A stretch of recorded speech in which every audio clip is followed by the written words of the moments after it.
আসসালামু আলাইকুম। দেখেন মাকড়সা বাচ্চা দেয় কীভাবে, মাকড়সা কতগুলি মাকড়সা ওর পেটে। আমি হঠাৎ করে দেখলাম, এই দেখুন এই ছোটো ছোটো সব কিন্তু মাকড়সা। তো মাকড়সা কি বাচ্চা দিলে কি মাকড়সা মরা যায় নাকি? আমি তো বুঝলাম না বিষয়টা। ও জীবিত? ও মাই গড, ও তো জীবিত।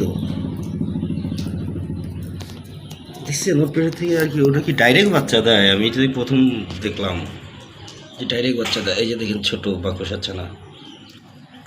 আমি এটাকে নড়া দিচ্ছি, আমি ঘর ঝাড়ু দিচ্ছিলাম আর হঠাৎ যেন ময়লাতে ঠিক দেখাতে পারছি না, ঘর ঝাড়ু দিচ্ছে আর দেখলাম এই অবস্থা। একটু এইখানে নিয়ে যাই। ও মানে এই যে ওদের বাচ্চার এটা মনে হয় যে এটা ঠিক আছে। হ্যাঁ হ্যাঁ হ্যাঁ, এই যে ও আলাদা হয়ে গেল এখন।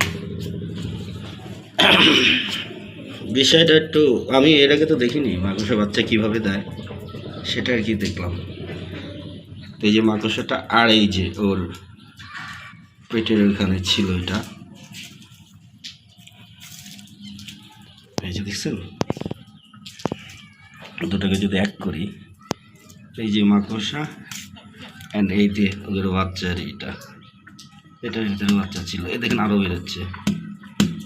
এটা কি মেরে ফেলবো না কী করবো বুঝতেছি না, লেগে গেছে মানে একটা ফমের মতো। এই যে এটার ভিতরে বাচ্চাগুলি ছিল। আশ্চর্য না বিষয়গুলি।